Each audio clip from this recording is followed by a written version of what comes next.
মাও মাঝে মধ্যে রাগ হয়ে যায়, বাবাও মাঝে মধ্যে গুসা হয়, জানতে জ্বালাইতে চলবে না সর।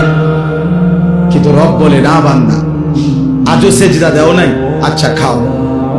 বান্দা আজকে 365 দিন হইছে, একদিনও 5 ওয়াক্ত নামাজ পড়লা না, কি পরিমাণ গোসা উঠার কথা, কি পরিমাণ রাগ হওয়ার কথা।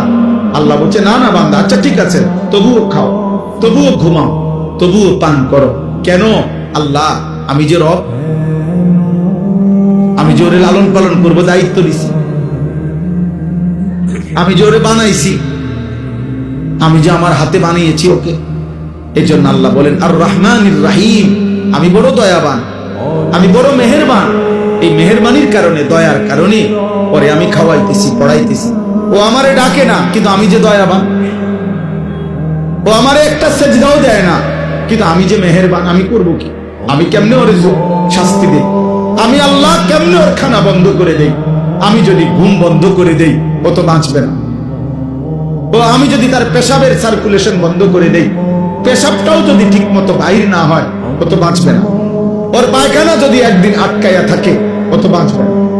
ওর নিঃশ্বাস যদি 1 সেকেন্ড আটকায় থাকে, ও তো বাঁচবে না। আমি যে রহমান, আমি যে দয়ালু।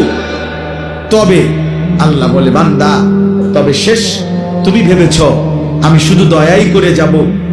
না রে বান্দা, আমার ব্যালেন্স আছে, আমার একটা ভারসাম্যতা আছে।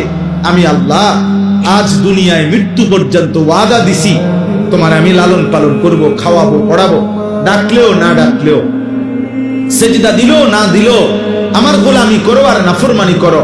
তবে মালিক ইয়াউমিদ্দিন, মনে রাখবা আমি কিন্তু বিচার দিবসের মালিক, আমি বাদশাহ, আমি রাজা ধীরাজ, আমি জব্বার, আমি কাহ্হার। আজ দুনিয়ায় আমি যা দিয়েছি, খোদার কসম আল্লাহ বলছে বান্দা, তার সব কিছুর চুল চেরা, বিন্দু বিন্দু, জাররা জাররা হিসাব আবার আখিরাতে আমি নেব। আমার একটা একটা নিঃশ্বাস, এক এক ঢোক পানি, এক একটা চোখের পলক, একটা একটা লোকমা আমি হিসাব